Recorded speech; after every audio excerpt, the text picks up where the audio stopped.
Es tiempo de hablar de Jesús. La lectura sin comentarios del libro El deseado de todas las gentes. Capítulo 16. En su templo. Omar Medina les acompaña. Hablemos de Jesús. Después de esto descendió a Capernaum, él y su madre y hermanos y discípulos, y estuvieron allí no muchos días. Y estaba cerca la Pascua de los judíos, y subió Jesús a Jerusalén. En este viaje Jesús se unió a una de las grandes compañías que se dirigían a la capital. No había anunciado todavía públicamente su misión, e iba inadvertido entre la muchedumbre. En tales ocasiones, el advenimiento del Mesías, que había adquirido tanta preeminencia debido al ministerio de Juan, era a menudo el tema de conversación. La esperanza de grandeza nacional se mencionaba con fogoso entusiasmo. Jesús sabía que esa esperanza iba a quedar frustrada, porque se fundaba en una interpretación equivocada de las Escrituras. Con profundo fervor explicaba las profecías y trataba de invitar al pueblo a estudiar más detenidamente la palabra de Dios. Los dirigentes judíos habían enseñado al pueblo que en Jerusalén se les indicaba cómo adorar a Dios. Allí durante la semana de Pascua se congregaban grandes muchedumbres que venían de todas partes de Palestina y aún de países lejanos. Los atrios del templo se llenaban de una multitud promiscua. Muchos no podían traer consigo los sacrificios que habían de ser ofrecidos en representación del gran sacrificio. Para comodidad de los tales, se compraban y vendían animales en el atrio exterior del templo. Allí se congregaban todas las clases del pueblo para comprar sus ofrendas. Allí se cambiaba el dinero extranjero por la moneda del santuario.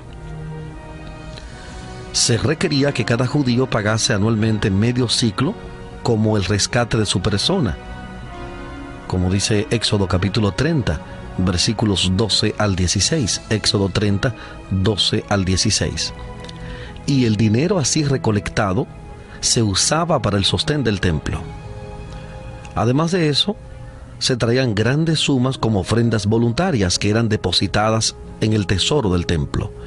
Y era necesario que toda moneda extranjera fuese cambiada por otra que se llamaba el ciclo del templo, que era aceptado para el servicio del santuario. El cambio de dinero daba oportunidad al fraude y la extorsión, y se había transformado en un vergonzoso tráfico que era fuente de renta para los sacerdotes. Los negociantes pedían precios exorbitantes por los animales que vendían y compartían sus ganancias con los sacerdotes y gobernantes, quienes se enriquecían así a expensas del pueblo. Se había enseñado a los sacerdotes a creer que si no se ofrecían sacrificios, la bendición de Dios no descansaría sobre sus hijos o sus tierras. Así se podía obtener un precio elevado por los animales, porque después de haber venido de tan lejos, la gente no quería volver a sus hogares sin cumplir el acto de devoción para el cual había venido.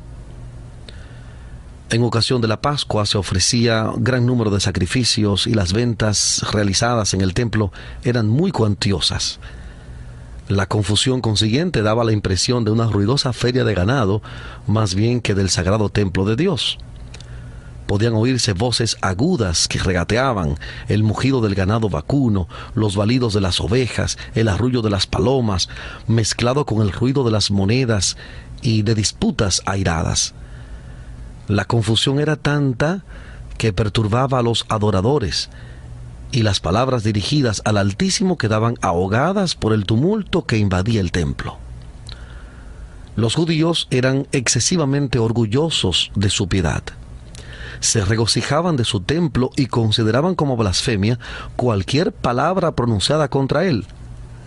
Eran muy rigurosos en el cumplimiento de las ceremonias relacionadas con él, pero el amor al dinero había prevalecido sobre sus escrúpulos. Apenas se daban cuenta de cuán lejos se habían apartado del propósito original del servicio instituido por Dios mismo. Cuando el Señor descendió sobre el monte Sinaí, ese lugar quedó consagrado por su presencia. Moisés recibió la orden de poner límites alrededor del monte y santificarlo, y se oyó la voz del Señor pronunciar esta amonestación: guárdense, no suban al monte ni toquen a su término. Cualquiera que tocar el monte de seguro morirá. No le tocará mano, mas será apedreado o asaeteado, sea animal o sea hombre, no vivirá. Éxodo capítulo 19, versículos 12 y 13. Éxodo 19, 12 y 13. Así fue enseñada la lección de que donde quiera que Dios manifieste su presencia, este lugar es santo. Las dependencias del templo de Dios debieran haberse considerado sagradas. Pero en la lucha para obtener ganancias, todo esto se perdió de vista. Los sacerdotes y gobernantes eran llamados a ser representantes de Dios ante la nación. Debieran haber corregido los abusos que se cometían en el atrio del templo. Debieran haber dado a la gente un ejemplo de integridad y compasión. En vez de buscar sus propias ganancias, debieran haber considerado la situación y las necesidades de los adoradores, y debieran haber estado dispuestos a ayudar a aquellos que no podían comprar los sacrificios requeridos. Pero no obraban así. La avaricia había endurecido sus corazones. Acudían a esta fiesta los que sufrían, los que se hallaban en necesidad de angustia. Estaban allí los ciegos, los cojos, los sordos. Algunos eran traídos sobre camillas. Muchos de los que venían eran demasiado pobres para comprarse la más humilde ofrenda para Jehová, o aún para comprarse alimentos con que satisfacer el hambre. A todos ellos les causaban gran angustia las declaraciones de los sacerdotes. Estos se jactaban de su piedad, aseveraban ser los guardianes del pueblo, pero carecían en absoluto de simpatía y compasión. En vano los pobres, los enfermos, los moribundos pedían su favor. Sus sufrimientos no despertaban piedad en el corazón de los sacerdotes. Al entrar Jesús en el templo, su mirada abarcó toda la escena. Vio las transacciones injustas. Vio la angustia de los pobres que pensaban que sin derramamiento de sangre no podían ser perdonados sus pecados. Vio el atrio exterior de su templo convertido en un lugar de tráfico profano. El sagrado recinto se había transformado en una vasta lonja. Cristo vio que algo debía hacerse. Habían sido impuestas numerosas ceremonias al pueblo, sin la debida instrucción acerca de su significado. Los adoradores ofrecían sus sacrificios sin comprender que prefiguraban al único sacrificio perfecto, y entre ellos, sin que se les reconociese ni honrase, estaba aquel al cual simbolizaba todo el ceremonial. Él había dado instrucciones acerca de las ofrendas, comprendía su valor simbólico y veía ahora que habían sido pervertidas y mal interpretadas. El culto espiritual estaba desapareciendo rápidamente. Ningún vínculo unía a los sacerdotes y gobernantes con su Dios. La obra de Cristo consistía en establecer un culto completamente diferente.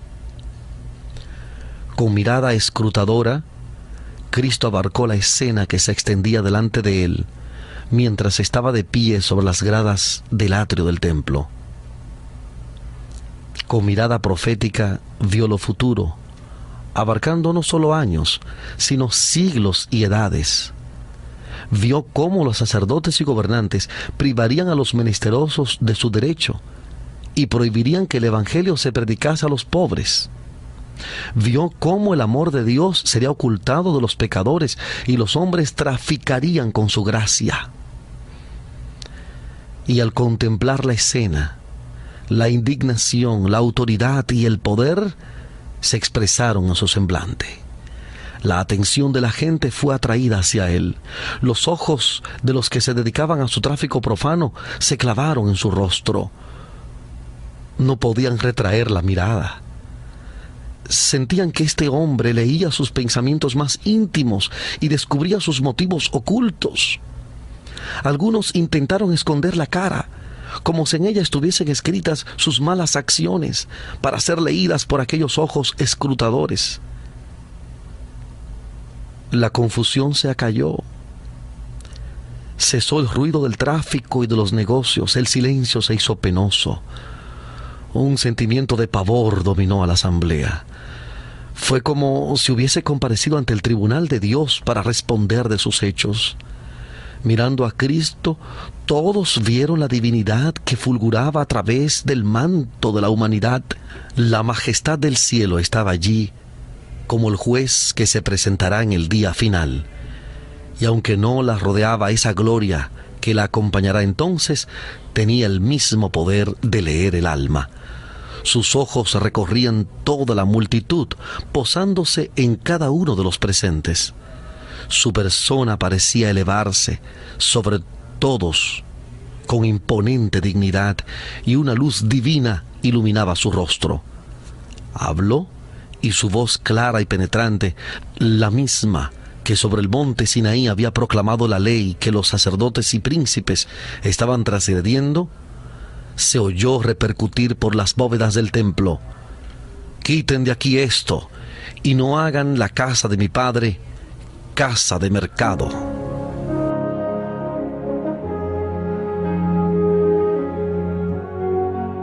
Estamos presentando la lectura sin comentarios del capítulo 16 del libro El deseado de todas las gentes. Capítulo 16. En su templo. En Hablemos de Jesús.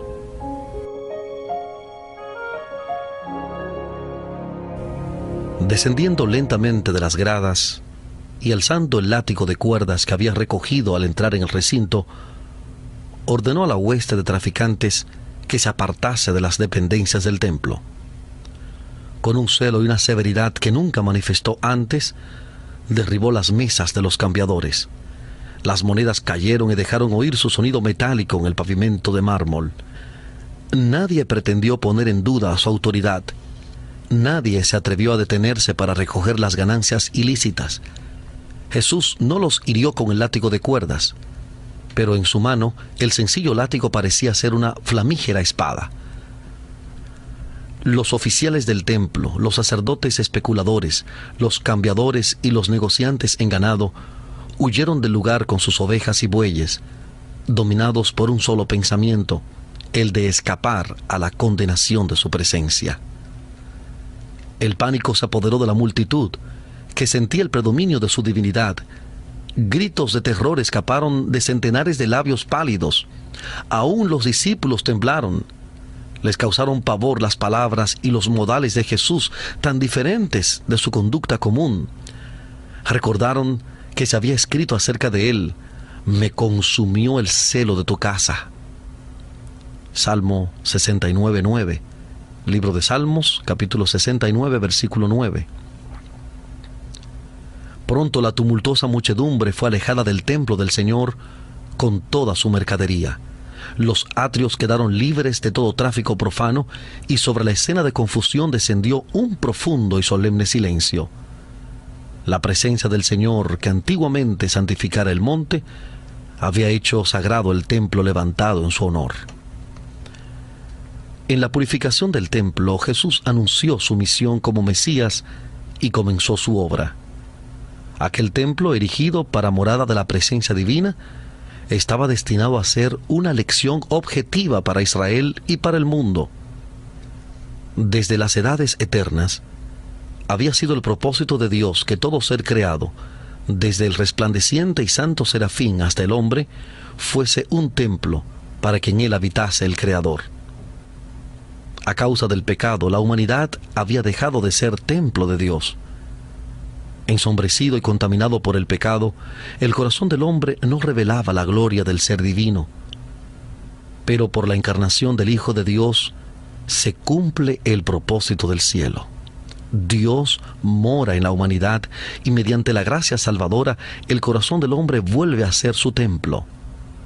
Dios quería que el templo de Jerusalén fuese un testimonio continuo del alto destino ofrecido a cada alma. Pero los judíos no habían comprendido el significado del edificio que consideraban con tanto orgullo. No se entregaban a sí mismos como santuarios del Espíritu Divino. Los atrios del templo de Jerusalén, llenos del tumulto de un tráfico profano, representaban con demasiada exactitud el templo del corazón, contaminado por la presencia de las pasiones sensuales y de los pensamientos profanos. Al limpiar el templo de los compradores y vendedores mundanales, Jesús anunció su misión de limpiar el corazón de la contaminación del pecado, de los deseos terrenales, de las concupiscencias egoístas, de los malos hábitos que corrompen el alma. Vendrá a su templo el Señor a quien ustedes buscan, y el ángel del pacto a quien desean ustedes. Y aquí viene, ha dicho Jehová de los ejércitos. ¿Y quién podrá sufrir el tiempo de su venida? ¿O quién podrá estar cuando Él se mostrará? Porque Él es como fuego purificador y como jabón de lavadores. Y sentarse ha para afinar y limpiar la plata, porque limpiará a los hijos de Leví, los afinará como a oro y como a plata. Libro de Malaquías, capítulo 3, versículos 1 al 3. Malaquías 3, 1 al 3. ¿No saben que son templo de Dios y que el Espíritu de Dios mora en ustedes? Si alguno violare el templo de Dios, Dios destruirá al tal, porque el templo de Dios, el cual son ustedes, santo es. Primera de Corintios 3, 16 y 17. Primera de Corintios 3, 16 y 17. Ningún hombre puede de por sí echar las malas huestes que se han posesionado del corazón. Solo Cristo puede purificar el templo del alma, pero no forzará la entrada. No viene a los corazones como antaño a su templo, sino que dice: he aquí que yo estoy a la puerta y llamo. Si alguno oyere mi voz y abriere la puerta, entraré a él. Apocalipsis 3:20. Apocalipsis 3:20. Él vendrá no solamente por un día, porque dice: habitaré y andaré en ellos, y ellos serán mi pueblo. Él sujetará nuestras iniquidades y echará en lo más profundo del mar todos nuestros pecados. Segunda de Corintios 6:16 y Miqueas 7:19. Segunda de Corintios 6:16 y Miqueas 7:19. Su presencia limpiará y santificará el alma, de manera que pueda ser un templo santo para el Señor y una morada de Dios en virtud del Espíritu. Efesios 2, 21 y 22. Efesios 2, 21 y 22.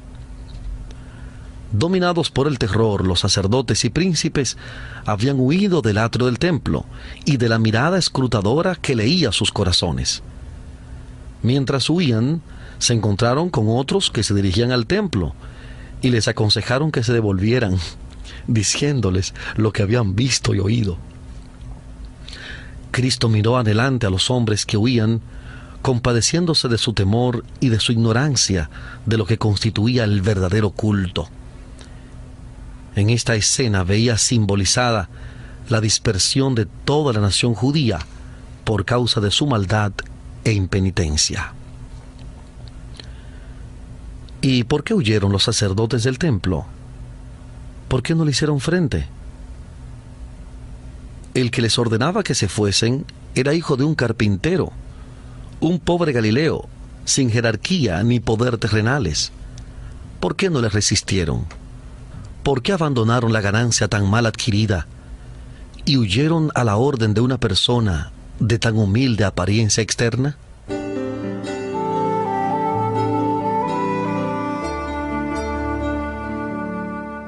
Estamos presentando la lectura sin comentarios del capítulo 16 del libro El deseado de todas las gentes. Capítulo 16. En su templo.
Volvemos con la lectura sin comentarios del capítulo 16 del libro El deseado de todas las gentes.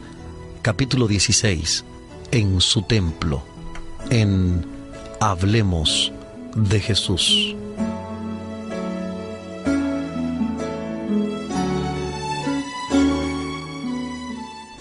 Cristo hablaba con la autoridad de un rey, y en su aspecto y en el tono de su voz había algo a lo cual no podían resistir. Al oír la orden se dieron cuenta, como nunca antes, de su verdadera situación de hipócritas y ladrones.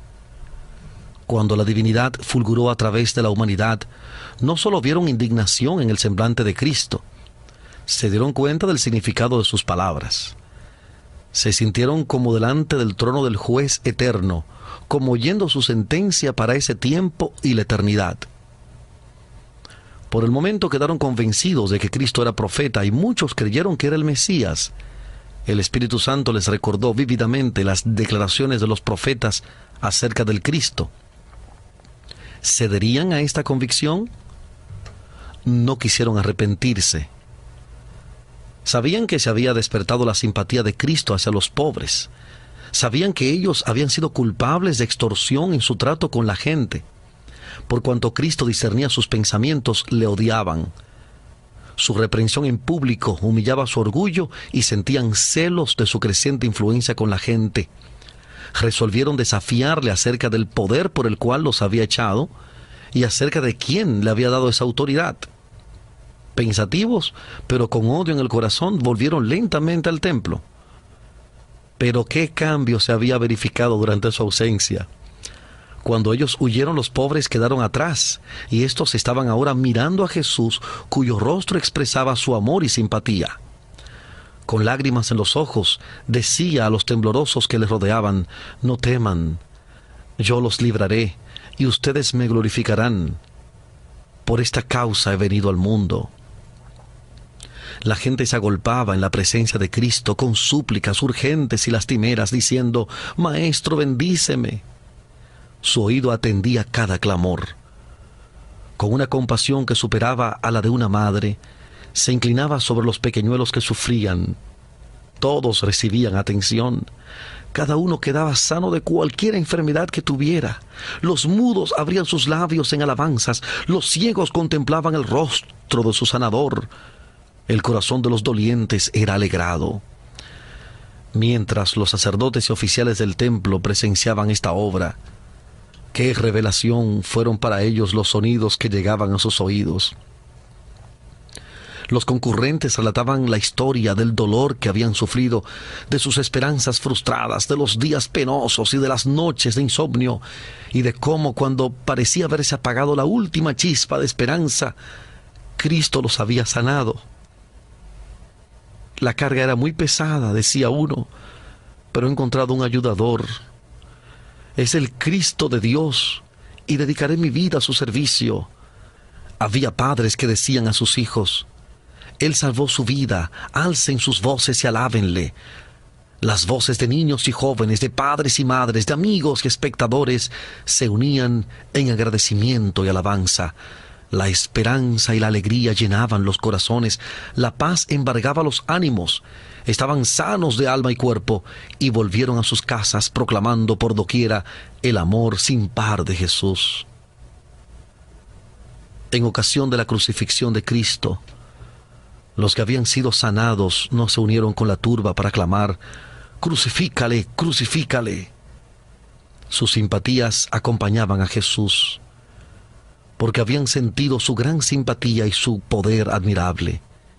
Le conocían como su Salvador, porque Él les había dado salud del cuerpo y del alma.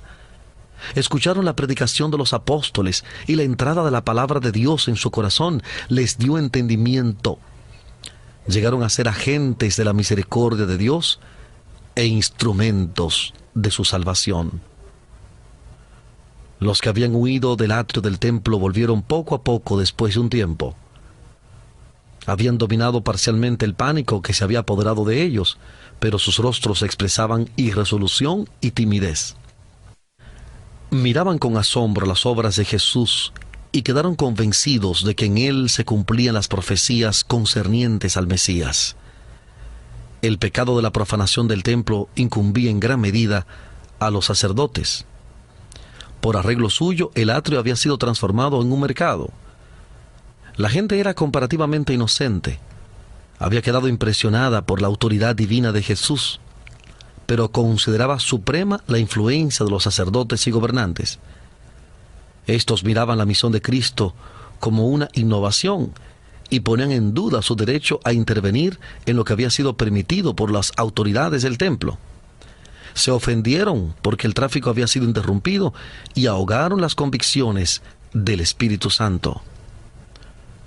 Sobre todos los demás, los sacerdotes y gobernantes debieran haber visto en Jesús al ungido del Señor, porque en sus manos estaban los rollos sagrados que describían su misión, y sabían que la purificación del templo era una manifestación de un poder más que humano.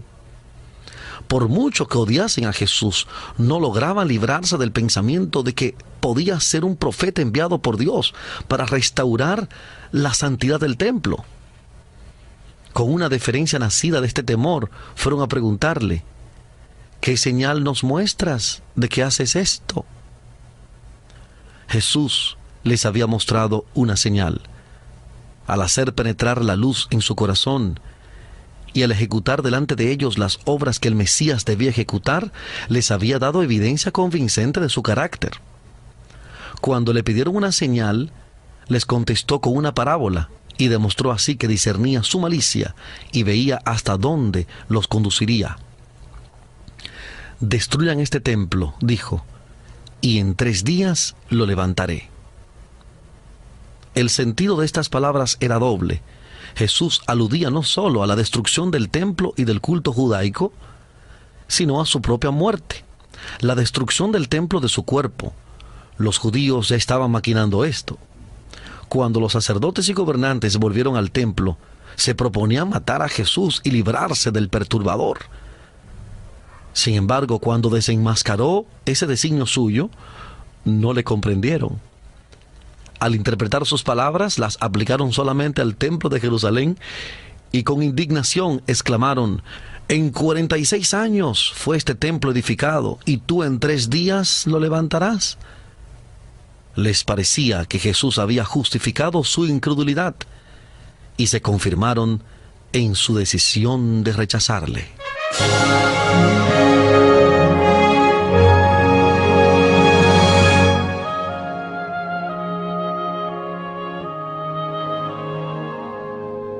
Cristo no quería que sus palabras fuesen entendidas por los judíos incrédulos, ni siquiera por sus discípulos en ese entonces. Sabía que serían torcidas por sus enemigos y que las volverían contra él. En ocasión de su juicio, iban a ser presentadas como acusación y en el Calvario les serían recordadas con escarnio. Pero el explicarlas ahora habría dado a sus discípulos un conocimiento de sus sufrimientos y les habría impuesto un pesar que no estaban capacitados para soportar. Una explicación habría revelado prematuramente a los judíos el resultado de su prejuicio e incredulidad. Ya habían entrado en una senda que iban a seguir constantemente hasta que le llevaran como un cordero al matadero. Estas palabras de Cristo fueron pronunciadas por causa de aquellos que iban a creer en Él. Sabía que serían repetidas, siendo pronunciadas en ocasión de la Pascua, llegarían a los oídos de millares de personas y serían llevadas a todas partes del mundo. Después que hubiese resucitado a los muertos, su significado quedaría aclarado. Para muchos serían evidencia concluyente de su divinidad. A causa de sus tinieblas espirituales, aún los discípulos de Jesús dejaron con frecuencia de comprender sus lecciones. Pero muchas de estas lecciones les fueron aclaradas por los sucesos subsiguientes. Cuando ya no andaba con ellos, sus palabras sostenían sus corazones. Con referencia al templo de Jerusalén, las palabras del Salvador, «destruyan este templo y en 3 días lo levantaré», tenían un significado más profundo que el percibido por los oyentes. Cristo era el fundamento y la vida del templo. Sus servicios eran típicos del sacrificio del Hijo de Dios. El sacerdocio había sido establecido para representar el carácter y la obra mediadora de Cristo.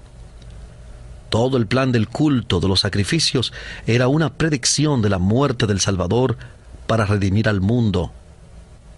No habría eficacia en estas ofrendas cuando el gran suceso al cual señalaran durante siglos fuese consumado. Puesto que toda la economía ritual simbolizaba a Cristo, no tenía valor sin él. Cuando los judíos sellaron su decisión de rechazar a Cristo, entregándole a la muerte, rechazaron todo lo que daba significado al templo y sus ceremonias.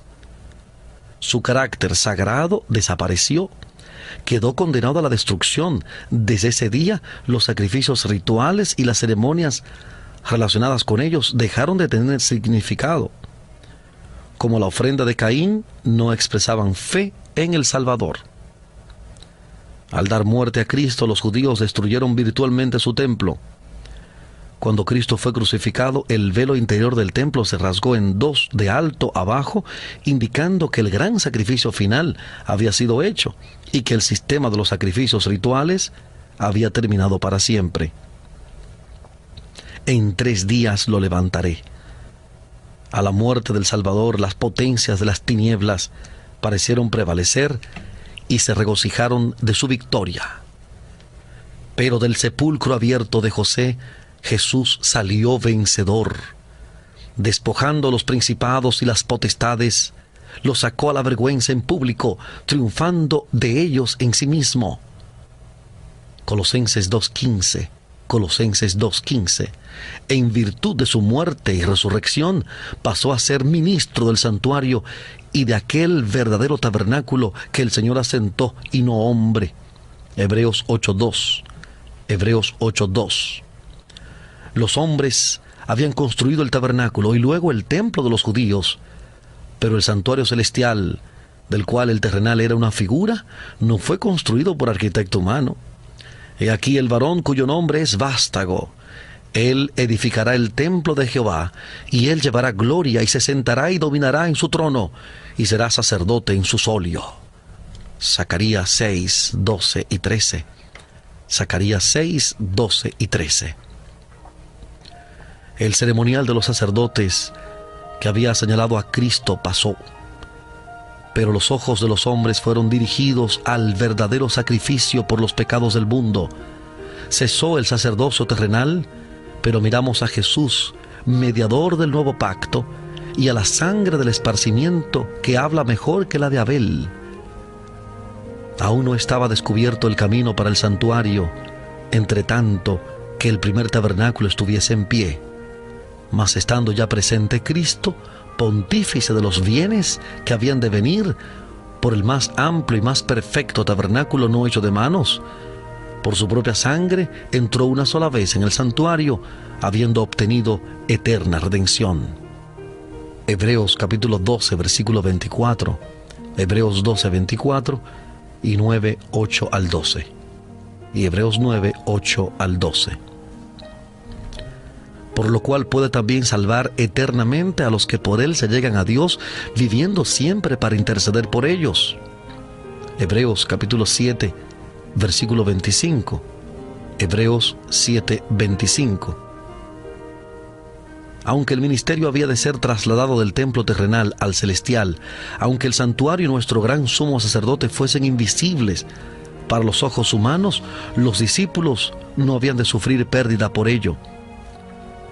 No sufrirían interrupción en su comunión, ni disminución de poder por causa de la ausencia del Salvador. Mientras Jesús ministra en el santuario celestial, es siempre por su Espíritu el ministro de la iglesia en la tierra. Está oculto a la vista, pero se cumple la promesa que hiciera al partir: He aquí yo estoy con ustedes todos los días hasta el fin del mundo. Mateo capítulo 28, versículo 20. Mateo 28, 20. Aunque delega su poder a ministros inferiores, su presencia vivificadora está todavía con su iglesia. Y como dice Hebreos capítulo 4, versículos 14 al 16, Hebreos 4, 14 al 16, por tanto, teniendo un gran pontífice, Jesús, el Hijo de Dios, retengamos nuestra profesión, porque no tenemos un pontífice que no se pueda compadecer de nuestras flaquezas, mas tentado en todo según nuestra semejanza, pero sin pecado. Lleguémonos pues confiadamente al trono de la gracia, para alcanzar misericordia y hallar gracia para el oportuno socorro.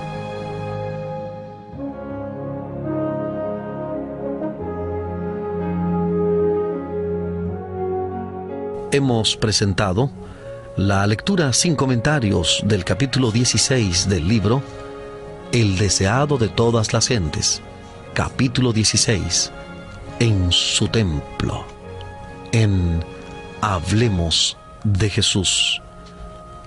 Omar Medina les agradece la fina gentileza de la atención dispensada. Que Dios les bendiga.